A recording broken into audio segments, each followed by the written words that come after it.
कैसे हैं बच्चों, सब बढ़िया है। तो चलिए आज हम लोग पढ़ने वाले हैं क्लास 10th केमिस्ट्री का चैप्टर 1 रासायनिक अभिक्रिया समीकरण, जिसका हम आज लेकर के आए हैं पार्ट 2। क्या लेकर आए हैं? पार्ट 2। ठीक है, पार्ट 1 में हम लोगों ने पढ़ा था क्या कि रासायनिक अभिक्रिया क्या होती है। अगर आपने ये वीडियो नहीं देखा है तो इससे पहले आप लोग वो वीडियो देख लें, पार्ट 1 इसका। और आज पार्ट 2 में हम लोग बात करेंगे रासायनिक समीकरण के बारे में। ठीक है, तो आप सभी लोग पेन और कॉपी लेकर तैयार हो जाइए हमारे साथ। और चलिए आज हम लोग पढ़ने वाले हैं रासायनिक समीकरण क्या होता है और रासायनिक समीकरण को संतुलित कैसे किया जाता है। आज की वीडियो में हम लोग ये पढ़ने वाले हैं। तो अगर आपने हमारे चैनल को सब्सक्राइब नहीं किया है तो सब्सक्राइब जरूर कर लीजिए। ठीक है, और कॉपी पेन लेकर के हमारे साथ तैयार हो जाइए। और आज हम लोग पढ़ने वाले हैं रासायनिक समीकरण क्या होता है। तो बच्चों देखो, कोई भी रासायनिक अभिक्रिया होती है, ठीक है, जैसे मान लो कि हम लोग जानते हैं कि अगर हम मैग्नीशियम को जलाते हैं, ठीक है, मैग्नीशियम को जलाने पर क्या बनता है? मैग्नीशियम को जलाने पर मैग्नीशियम ऑक्साइड बनता है। क्या बनता है? Magnesium oxide. ठीक है, तो बच्चों देखो, अगर हम लोग मैग्नीशियम को जलाते हैं तो मैग्नीशियम को जलाने पर क्या बनता है बच्चों? Magnesium oxide. तो एक अभिक्रिया है, क्या ये रासायनिक अभिक्रिया है। तो किसी भी रासायनिक अभिक्रिया का उनके संकेतों, सूत्रों या नामों के द्वारा संक्षिप्त निरूपण, कोई भी रासायनिक अभिक्रिया उसका अगर हम संक्षिप्त निरूपण करते हैं किसके द्वारा?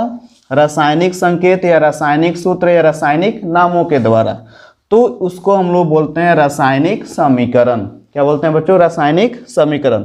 अब यहाँ पे देखो, जैसे यहाँ पे लिखा हुआ है कि मैग्नीशियम को जलाने पर क्या बनता है? मैग्नीशियम ऑक्साइड बनता है। तो बच्चों इसको हम ऐसे भी तो लिख सकते हैं ना कि मैग्नीशियम को जलाएंगे तो ये किससे ऑक्सीजन तो अभिक्रिया करेगा? ये करेगा ऑक्सीजन के साथ अभिक्रिया करेगा। किसके साथ? ऑक्सीजन गैस के साथ। तो मैग्नीशियम प्लस ऑक्सीजन गैस, इसको ऐसे लिखेंगे कि मैग्नीशियम को जलाने पे, तो जलाने के लिए कोई भी पदार्थ अगर जलता है तो उसको किसकी उपस्थिति में जलता है? ऑक्सीजन गैस की उपस्थिति में जलता है। तो जाहिर सी बात है अगर मैग्नीशियम को जलाएंगे तो किससे अभिक्रिया करेगा? ऑक्सीजन गैस से। तो हम लिख देंगे मैग्नीशियम प्लस ऑक्सीजन गैस।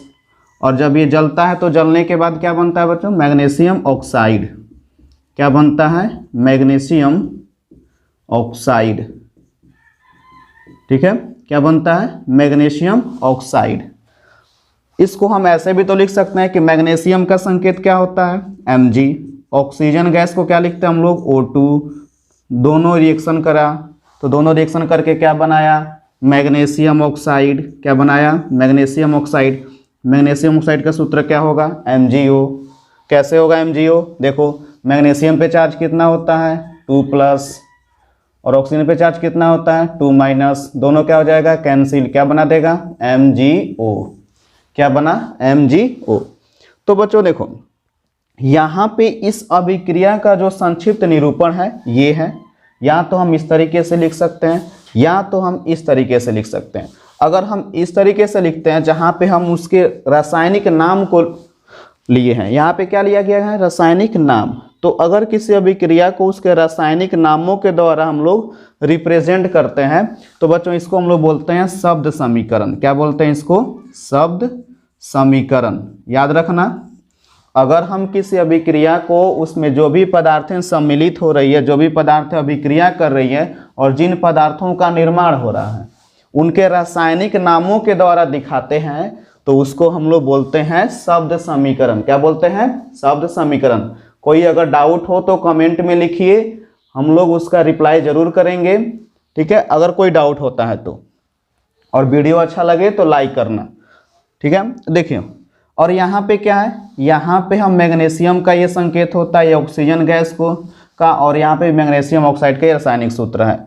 तो अगर हम उसके रासायनिक संकेतों या सूत्रों की सहायता से जब हम उसको दिखाते हैं बच्चों, तो इसको बोलते हैं हम लोग कंकाली रासायनिक समीकरण। क्या बोलते हैं? कंकाली रासायनिक समीकरण। क्या बोलते हैं इसको? कंकाली रासायनिक समीकरण, यानी कि एस्केलेटॉन केमिकल इक्वेशन। क्या बोलेंगे उसको? एस्केलेटॉन केमिकल इक्वेशन। और ये हो जाएगा वर्ड इक्वेशन। क्या हो जाएगा? Word equation. तो बच्चों हम लोगों ने क्या सीखा? हम लोगों ने ये जाना कि रासायनिक समीकरण क्या होता है। तो कोई भी अभिक्रिया होगा उसके रासायनिक संकेतों, रासायनिक सूत्रों या रासायनिक नामों के द्वारा जो उसका संक्षिप्त निरूपण होता है उसको क्या बोलते हैं बच्चों, रासायनिक समीकरण। क्या बोलते हैं उसको, रासायनिक समीकरण। और रासायनिक समीकरण को रिप्रेजेंट करने के लिए लिखने का दो तरीका होता है। एक हम उसके रासायनिक नाम का इस्तेमाल करके लिख सकते हैं, और अगर रासायनिक नाम का यूज करके अगर समीकरण लिखते हैं तो उसको क्या बोलेंगे बच्चों, शब्द समीकरण। क्या बोलेंगे, शब्द समीकरण। याद रखना है ये चीज। और अगर उसमें रासायनिक संकेत या सूत्र का यूज करते हैं तो उसको बोलेंगे हम लोग कंकाली रासायनिक समीकरण, यानी स्केलेटन केमिकल इक्वेशन। समझ में आ रहा है बच्चों? समझ में आ रहा है तो कमेंट में बताइए, और कोई डाउट हो तो भी कमेंट में लिखिए। तो बच्चों आइए हम लोग कुछ और भी एग्जांपल देखते हैं। जैसे कि अगर जिंक अभिक्रिया करता है तनु अम्ल के साथ, किसके साथ, तनु अम्ल के साथ, ठीक है, तनु अम्ल, वो कौन सा अम्ल लेते हैं, यहाँ पे लेते हैं हम लोग तनु हाइड्रोक्लोरिक अम्ल। तनु हाइड्रोक्लोरिक अम्ल के साथ अगर अभिक्रिया करता है कौन, जिंक, ठीक है। तो बच्चों क्या बनता है, तब बनता है जिंक क्लोराइड। क्या बनता है, जिंक क्लोराइड, और साथ में बनता है हाइड्रोजन गैस। क्या बनता है, हाइड्रोजन गैस। तो बच्चों देखो यहाँ पे जिंक है, अब जिंक का संकेत क्या होता है, Zn। हाइड्रोक्लोरिक अम्ल का सूत्र क्या होता है, HCl। अब ये दोनों अभिक्रिया करके क्या बना है, जिंक क्लोराइड। अब जिंक क्लोराइड का सूत्र क्या होगा, देखो कैसे निकालेंगे। जिंक पे चार्ज कितना होता है, 2+, Cl पे चार्ज कितना होता है, 1-। अब 2 कहाँ जाएगा, Cl के नीचे, और यहाँ पे 1 किसके नीचे आएगा, जिंक के नीचे। तो ये हो जाएगा ZnCl2। क्या बना, ZnCl2। ये हो गया जिंक क्लोराइड का सूत्र। और हाइड्रोजन गैस यानी कि H2। तो बच्चों यहाँ पे क्या है कि जिंक अभिक्रिया कर रहा है किसके साथ, तनु हाइड्रोक्लोरिक अम्ल के साथ, और क्या बनाया है, जिंक क्लोराइड और हाइड्रोजन गैस। क्या बनाया है, जिंक क्लोराइड और हाइड्रोजन गैस।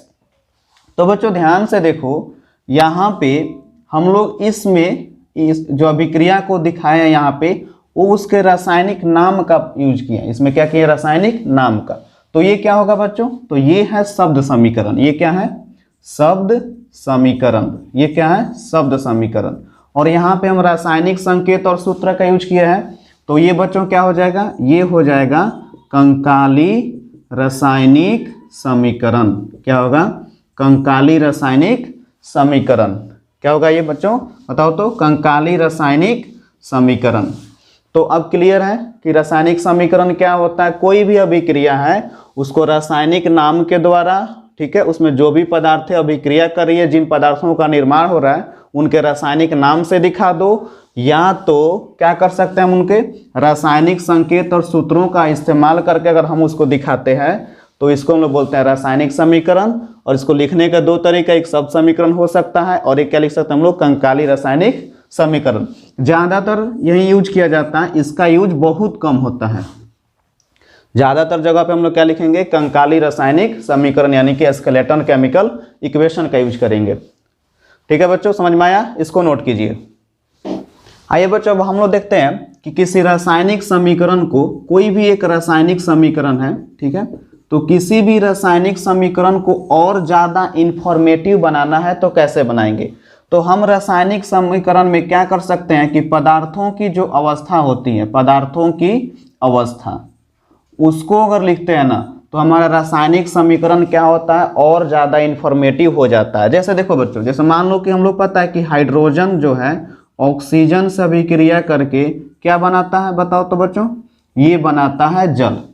हाइड्रोजन ऑक्सीजन से अभिक्रिया करके क्या बनाता है, जल बनाता है।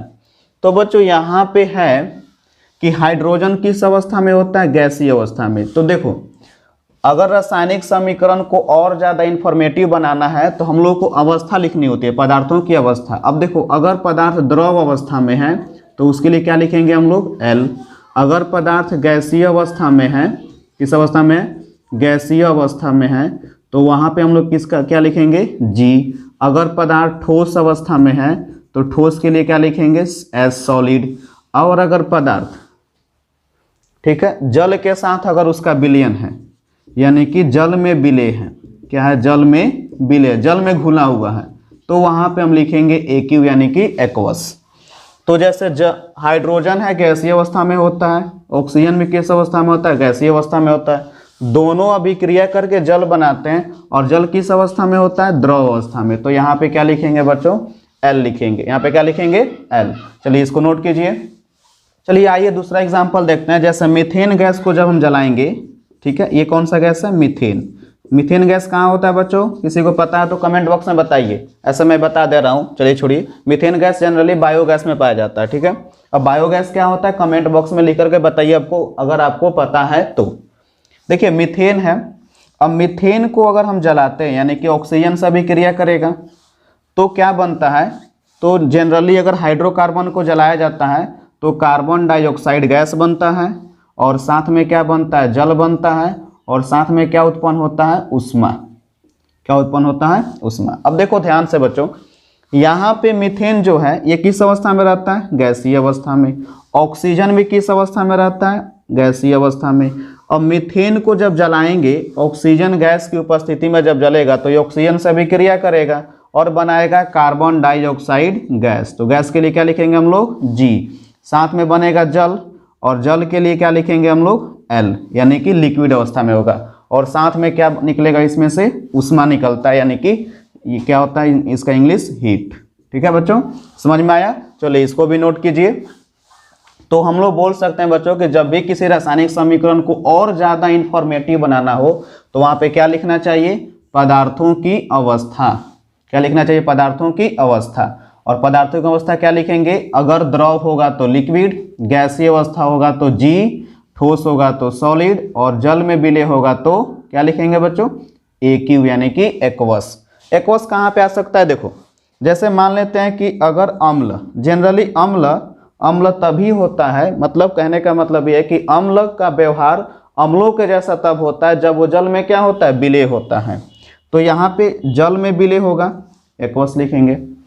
और एक क्षारक ले लेते हैं NaOH, सोडियम हाइड्रोक्साइड। ये हो गया हाइड्रोक्लोरिक अम्ल, और ये क्या हो गया, सोडियम हाइड्रोक्साइड। ये भी जल में विलय होता है। अब दोनों का जो विलयन है, ये हाइड्रोक्लोरिक अम्ल हो गया और ये सोडियम हाइड्रोक्साइड एक क्षारक हो गया। दोनों का जो विलयन है, ये भी विलयन है जल के साथ, और ये भी विलयन होता है जल के साथ। तो इसका भी हम विलयन है तो एक्यू लिखेंगे, एक्वस, और ये भी क्या लिखेंगे, इसका एक्वस। सामान्यतः अम्ल और क्षारक क्या होते हैं, जल में विलय रहते हैं, और इन दोनों की अभिक्रिया कराएंगे तो बनेगा नमक, यानी कि सॉल्ट बनेगा, जिसको साधारण नमक भी बोला जाता है, सोडियम क्लोराइड। इसका केमिकल नेम क्या होगा, सोडियम क्लोराइड। क्या होगा, सोडियम क्लोराइड इसका केमिकल नेम होगा। ठीक है। अब जो नमक होता है ये भी तो जल में विलय होता है। तो देखो ये भी जल के साथ विलयन है, ये भी जल के साथ विलयन है। अब दोनों को जब मिलाएंगे तो जो नमक बनेगा, सॉल्ट, सोडियम क्लोराइड, ये भी जल में विलय होता है, तो ये भी उसमें घुलाई हुआ रहेगा। तो इसके लिए क्या लिखेंगे, एक्यू, और साथ में बनता है जल। देखो यहाँ पे क्या क्या है, देखो ध्यान से, सोडियम Na+ OH क्या है, माइनस, और यहाँ पे H+ और Cl क्या है, माइनस। तो ये दोनों मिलके क्या बनाया, NaCl। अब ये OH- और H+ मिलके क्या बनाता है, जल बनाता है, तो H2O बन गया।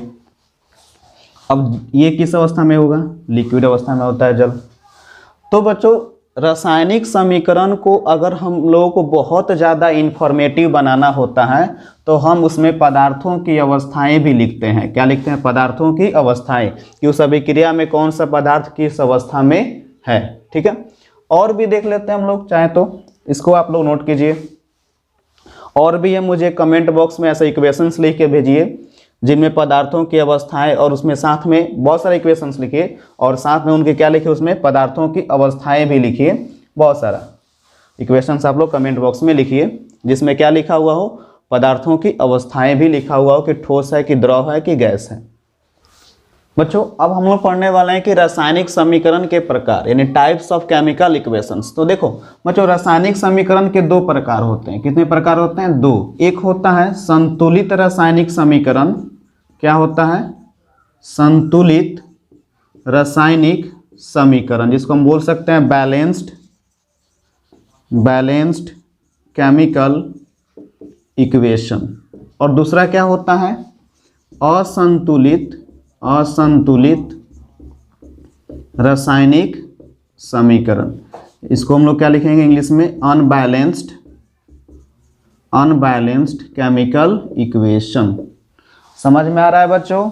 अगर समझ में आ रहा है तो कमेंट बॉक्स में ज़रूर बताइएगा, और अगर कोई डाउट हो तो भी कमेंट बॉक्स में लिखिए कि सर इस टॉपिक पे डाउट है हम लोग को, तो फिर मैं उस पर सेपरेट वीडियो बना सकता हूँ आपके लिए। ठीक है, अगर कोई डाउट होता है तो। देखिए अब यहाँ पे क्या है? संतुलित रासायनिक समीकरण और असंतुलित रासायनिक समीकरण। ये है रासायनिक समीकरण के प्रकार। क्या है? रासायनिक समीकरण के प्रकार। तो चलिए समझते हैं हम लोग कि रासायनिक समीकरण के कौन कौन से, क्या होता है संतुलित रासायनिक समीकरण और क्या होता है असंतुलित रासायनिक समीकरण। देखो बहुत आसान है, थोड़ा देर के लिए बस यहाँ पे कंसंट्रेट करो, ये समझ में आ जाएगा।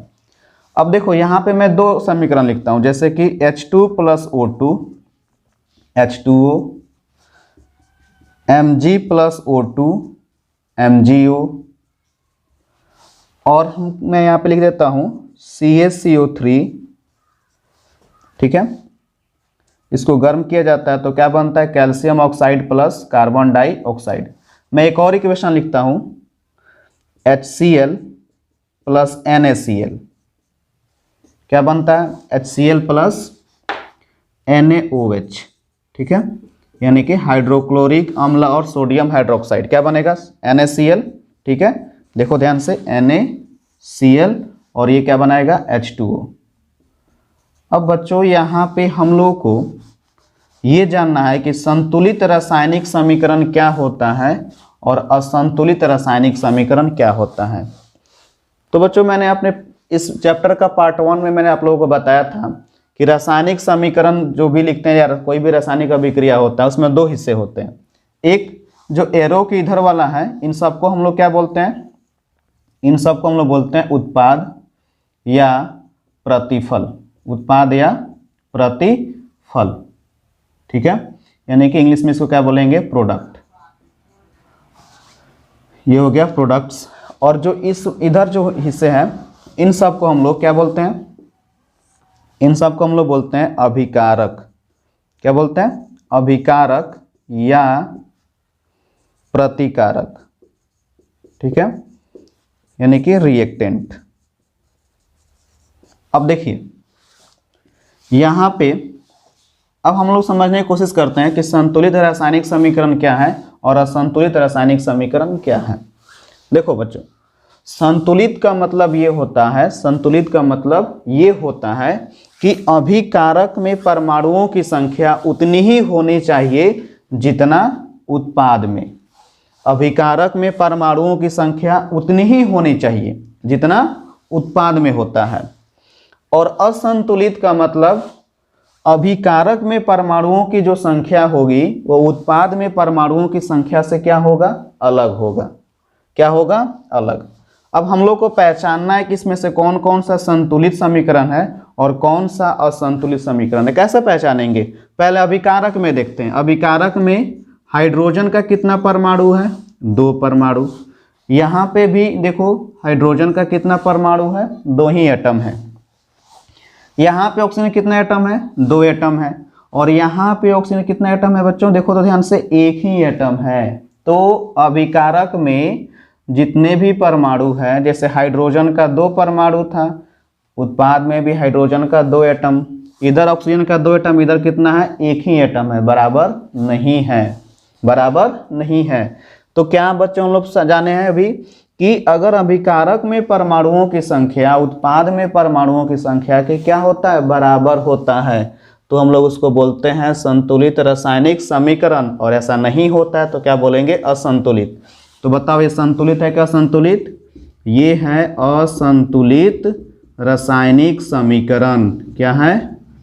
असंतुलित रासायनिक समीकरण। चलो बच्चों हम यहाँ पे देखते हैं। यहाँ पे मैग्नीशियम का 1 एटम है, यहाँ पे मैग्नीशियम का कितना एटम है? 1 ही एटम है।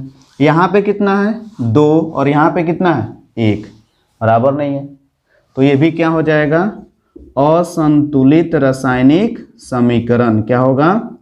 असंतुलित रासायनिक समीकरण। यहाँ पे देखो कैल्शियम, Ca से क्या होता है? कैल्शियम। 1 है, यहाँ भी कैल्शियम कितना है 1 है, कार्बन 1 है, यहाँ भी कार्बन 1 है, यहाँ पे ऑक्सीजन कितना है बच्चों 3, ऑक्सीजन कितना एटम है यहाँ पे 3 है, और यहाँ पे देखो तो यहाँ पे 2 और यहाँ पे 1 कितना हुआ 3, बराबर है, ये तो बराबर मिल गया। यहाँ पे भी कैल्शियम 1, यहाँ भी कैल्शियम 1, यहाँ पे कार्बन 1, यहाँ भी कार्बन 1, यहाँ पे ऑक्सीजन का 3 एटम और यहाँ पे 2 और 1 3 एटम, बराबर मिल गया।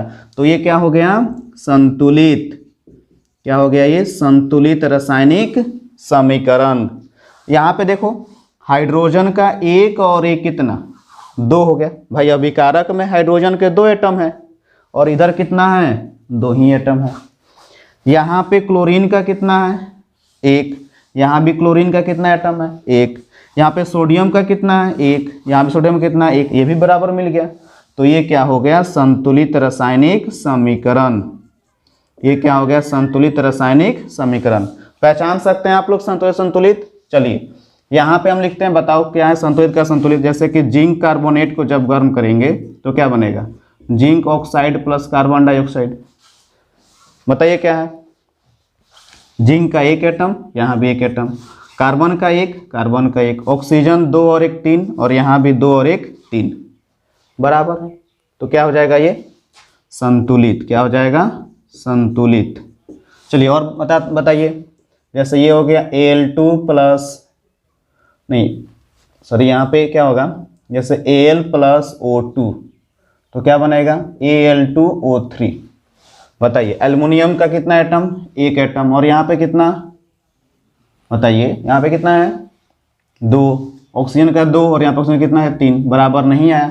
ये क्या हो गया असंतुलित रासायनिक समीकरण, असंतुलित रासायनिक समीकरण। तो समझ में आया बच्चों। तो अगर आपको वीडियो अच्छा लगा, समझ में आया तो कमेंट में बताइए, और हमारे चैनल को सब्सक्राइब कीजिए, लाइक कीजिए, दोस्तों में शेयर कीजिए। और अगले वीडियो में हम लोग जानेंगे कैसे रासायनिक समीकरण को संतुलित किया जाता है, ठीक है। और तब तक आप इसका पार्ट 1 और पार्ट 2 देखिए और अच्छे से समझिए और एग्ज़ाम का प्रिपरेशन कीजिए।